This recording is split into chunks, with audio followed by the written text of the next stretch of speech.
morning, everyone. Good morning. This is day 17 of the Trump Republican shutdown, and the House and Senate Democratic position remains the same.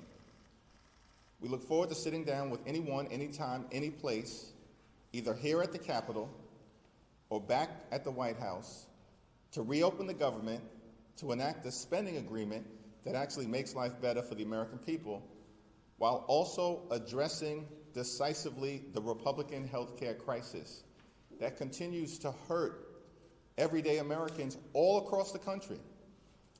Every day that goes by, there are people throughout America receiving notices that their health care premiums, copays, and deductibles are about to skyrocket. In the district in upstate New York, the North Country, currently represented by Elise Stefanik, there are couples who currently pay about $2,000 per year for their health insurance premiums because they benefit from Affordable Care Act tax credits.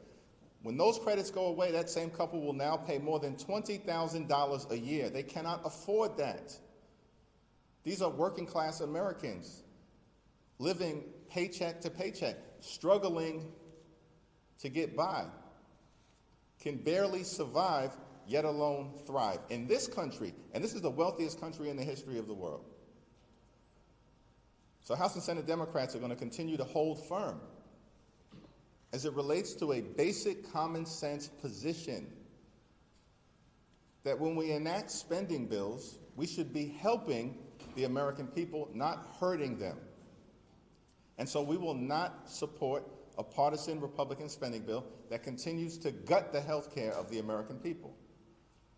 But we will continue to extend that offer to our Republican colleagues and to President Trump and members of his administration. Let's sit down in good faith to reopen the government, to stand by our hardworking federal employees, to enact a spending bill that actually improves the quality of life of the American people, and to address the health care crisis that Republicans have created, devastating people all across the country, including in rural America, in black and brown communities all throughout America, in urban America, in the heartland of America, and in small town America.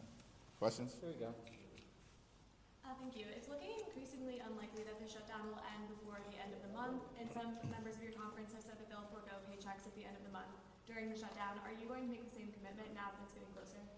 We have a caucus meeting later on today. I think that's going to be one of the issues that we'll discuss. Thanks. Leader. You are demanding that Grijalva be sworn in this afternoon. If she is not, what are you planning on doing, and are you going to be there for the profile? All options are on the table with respect to Representative-elect Adelita Grijalva. It's shameful that she has not been sworn in because Speaker Johnson and House Republicans apparently want to continue to hide the Jeffrey Epstein files from the American people. This has gone on now for weeks. And so it's my expectation that if she is not sworn in today, during the pro forma session today, as the Arizona Attorney General has made clear, expect swift and decisive legal action. Following up on Grijalva, did you hear back from the Speaker in response to the letter that you sent him yesterday? I have not heard back from the Speaker yet, but House Republicans and Senate Republicans have gone radio silent since the Oval Office meeting that took place about 3 weeks ago because they have no defensible position. Their position is we want to continue to benefit the wealthy, the well-off, and the well-connected and promote the lifestyles of the rich and shameless. That's the Republican position. That's what they did with their one big ugly bill. Largest cut to Medicaid in American history, devastating people across the country, ripping food from the mouths of children, and they did all of that so they could reward their billionaire donors with massive permanent tax breaks. And now with the Affordable Care Act tax credits expiring, they have zero interest in spending a dime to help out working class Americans. By the way, same group of people that found $20 billion, matched by another $20 billion, that the American taxpayers will be on the hook for $40 billion in total to bail out Argentina, and they can't find a dime to protect the health care of the American people? This is extraordinary stuff. And no word from the Speaker about any of it, because they just continue, unfortunately, to be rubber stamps for Donald Trump's extreme agenda. Leader Jeffries, food banks are preparing for a surge. Federal workers are missing their paychecks, and millions of Americans could soon lose out on their food assistance. So at what point does this shutdown become too painful to continue these healthcare demands? Well, we need to reopen the government, and we need to reopen the government now. Part of the problem is that House Republicans are nowhere to be found. Literally have been on vacation for 3 consecutive weeks, have canceled votes for 3 consecutive weeks. They are in the Legislative Witness Protection Program. No one can find them here in the Capitol, and no one can find them in their districts. They're not holding town hall meetings. They're not visiting federal employees. They're not engaging with their constituents. They've been on vacation for 3 weeks, House Republican, in the middle of a shutdown. And so what we need is for them to come back to work so we can work this out, reopen the government, stand by our hardworking federal employees. By the way, the Trump administration this year, before the shutdown, has forced out over 200,000 civil servants. That's before the shutdown. So they've already been targeting viciously and maliciously federal civil servants, undermining the ability to provide services to taxpayers in an effective and an efficient way.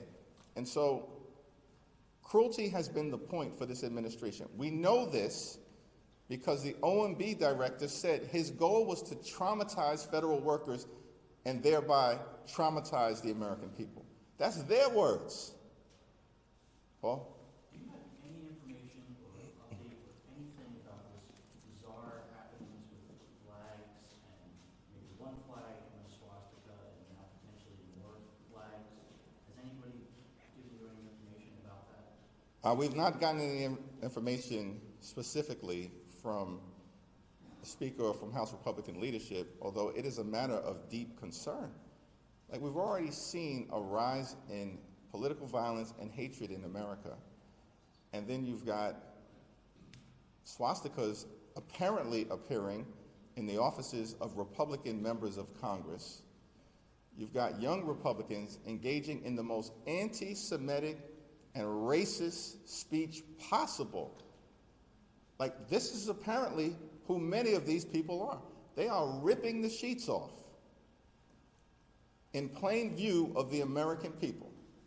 Their words, their actions, revealing themselves in so many different ways. And then you got Caroline Leavitt, who's sick, she's out of control.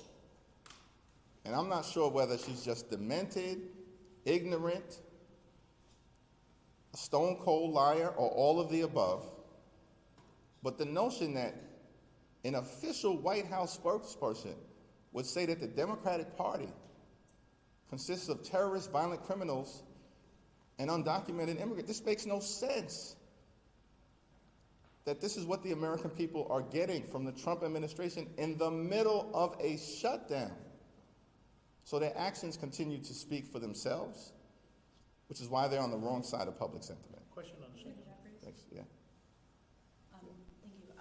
Do you have any comment on the New York City mayoral debate yesterday and how long you're still waiting to endorse the army? Yeah, I haven't gotten a chance to review it. I do expect to speak to the Democratic nominee, Zoran, at some point before early voting. Mr. Leader. President Trump has said he's canceled the Gateway project. He's going to be prepared to slash welfare benefits in his latest comment. Is that even legal, what he's proposing to do, and does that make it harder to resolve the shutdown? Yeah, we're going to continue to stand up for the American people.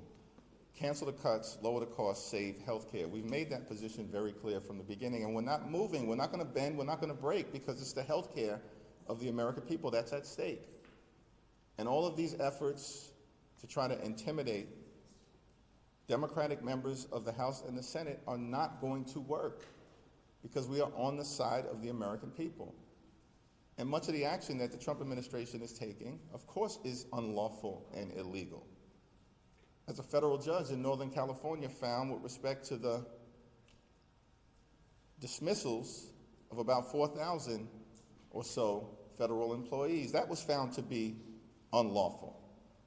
And so these threats to try to back us off our position, it's not working and it's not going to happen, because there is a Republican healthcare crisis that is devastating the American people, and we're going to continue to stand up for everyday Americans. Mr. Leader, you've been really trying to show united force with Leader Schumer. You guys have appeared together quite a bit. Yesterday on the floor, Leader Schumer encouraged every American to go out and participate in these No Kings rallies over the weekend. I know you said you hadn't looked at your schedule. Do you plan to participate in a No Kings rally? Will it be in New York? And why do you think that these rallies are important this weekend? Well, I haven't finalized my schedule for the weekend, given the sensitivities around the government shutdown, and I'm still very hopeful that Republicans will decide to show up for work so we can get the government back open.